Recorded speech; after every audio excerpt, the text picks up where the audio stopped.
ओम श्री नारायणाय नमः। अवतारम महाविष्णु कल्के परमम अद्भुतम कलिकुलवन हंता सक्त धर्म प्रणेता नमो नमः। ओम सुमति सुताय विद्महे निष्कलंकाय धीमहि तन्नो कल्कि प्रचोदयात्। श्री नारायणाय नमः। श्री हनुमते नमः। भागवत भक्तों, जय श्री कल्कि। इससे पहले के एपिसोड में आपने श्रवण किया कि किस प्रकार भगवान श्री कल्कि ने पुनः संग्राम में लौट करके और उनके गरुड़ाश्व ने वापस लौट करके किस प्रकार जिन और उसकी समस्त सेना का संहार किया है। उधर उनका भ्राता महाबली शुद्धोधन गदा लेकर के तुरंत कल्कि जी का संहार करने के निमित्त शीघ्रतापूर्वक दौड़ा है।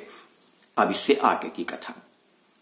सूत जी कहने लगे, हे ऋषियों, जब कवि ने ये देखा कि शुद्धोधन एक महाबलशाली महापराक्रमी योद्धा गदा लेकर भाई कल्कि नारायण जी की ओर दौड़ रहा है, तो वो सिंह की समान गर्जना करते हुए उनके सम्मुख आकर खड़े हो गए। कवि और शुद्धोधन में भयंकर युद्ध हुआ है। ऐसा विशाल, ऐसा विनाशकारी युद्ध गदाघात से एक दूसरे पर प्रहार कर रहे हैं। चारों ओर हाहाकार मचा हुआ है। शुद्धोधन ने एक भयंकर गदा का प्रहार कवि पर किया, लेकिन कवि गदाघात से पृथ्वी पर नहीं गिरे, परंतु विकलेंद्रिय और अचेत हो स्तंभवत खड़े रहे हैं। कवि को महाबली, पराक्रमी और हजारों रथ युक्त देखकर शुद्धोधन ने विचार किया कि ये ऐसे काबू में नहीं आएगा, वश में ऐसे नहीं आएगा। उसने तुरंत अपनी छल माया देवी को पुकारा है और वहीं युद्धभूमि में माया देवी प्रकट हो गई है। जिस माया देवी के दर्शन मात्र से ही देव, असुर, मनुष्य आदि त्रिलोकी के समस्त प्राणी तेज रहित प्रतिमा के समान चेष्टाहीन हो जाते हैं, शुद्धोधन की सेना उस माया देवी को देख करके अत्यंत बलशाली हो गई है। माया ने सिंह ध्वज से सुशोभित एक रथ पर आरूढ़ होकर अनेक अस्त्र शस्त्र उत्पन्न किए और चारों ओर से कल्कि जी की सेना पर प्रहार करने लगी। सैनिक ये ऐसे भयंकर प्रहार को देख करके विचलित हो गए, घबरा गए और उन्होंने तुरंत भगवान श्री कल्कि नारायण जी के पास जाकर खबर दी, संदेश दिया, हे नारायण, हे स्वामी, हे दीनानाथ, एक भयंकर माया चारों ओर छा गई है, जो अनेक प्रकार की अस्त्र शस्त्र हमारे सैनिकों पर छोड़ रही है। सैनिक मूर्छित होकर के गिर रहे हैं, हत हो रहे हैं। हे नाथ, शीघ्रता चलिए। और कल्कि भगवान शीघ्रता से माया के सम्मुख आकर खड़े हो गए हैं। ज्यों ही भगवान श्री कल्कि माया के सम्मुख आए हैं, तो तामालोक्य वरारोहाम श्री रूपाम हरिरीश्वरः सा प्रियेव तमालोक्य प्रविष्टा तस्य विग्रहे। श्रेष्ठ बदनी श्री रूपा माया की ओर श्री हरि भगवान ने जो ही देखा है, वो माया उनकी प्यारी भार्या के समान तुरंत धीरे धीरे उनके शरीर में प्रवेश करके लीन हो गई है।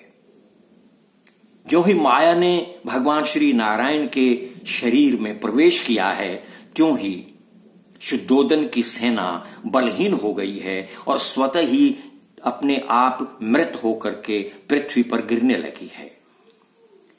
सैकड़ों के सैकड़ों सैनिक बारंबार आर्तनाद करते हुए चिल्ला रहे हैं, कहां चली गई माया, कहां चली गई माया, और ये कह करके वो पृथ्वी पर धराशायी हो रहे हैं। और उधर कल्कि जी ने तुरंत अपनी सेना पर कृपा दृष्टि डाली। जो सैनिक हत हो गए थे, घायल हो गए थे अथवा मृत हो गए थे, वे तुरंत उठ खड़े हुए हैं और फिर से युद्ध करने की तैयारी करने लगे हैं। ऐसा भयंकर युद्ध हुआ है कि जिसे देखकर आकाश में पुनः देवलोक इकट्ठे हो गए हैं और ऐसे युद्ध को देख करके सभी बड़े विस्मित हुए हैं, बड़े हैरान होकर के देखने लगे हैं अब क्या होगा। भगवान श्री कल्की जी ने उस विशाल सेना पर विजय प्राप्त की है और भगवान श्री कल्की जी के चरण कमलों के दर्शन करके भक्तजनों का मन प्रफुल्लित हो गया है, धर्म निंदक भयभीत हो गए हैं। ऐसा रूप भगवान श्री कल्की जी ने उस शत्रु की सेना में दिखलाया है। सुबल मिलन हर्षः शत्रुनाशयित कर्षः समरवर विलासः साधु सत्कारकाशः स्वजन दुरित हर्ता जीव जातस्य भर्ता रचयतु कुशलम व काम पूरावतारः। जो सुसज्जित सेना समूह एकत्रित करके समस्त शत्रुओं का संहार करने के अभिलाषी, जो लीला पूर्वक युद्ध करने वाले हैं, जो साधुओं को सत्कार देने वाले हैं, जो निज जनों के दुख हरता हैं और समस्त जीवों के भरता हैं, वही साधुओं की कामना पूर्ण करने के निमित्त अवतार धारण करने वाले भगवान श्री कल्की जी मंगल करने वाले हैं।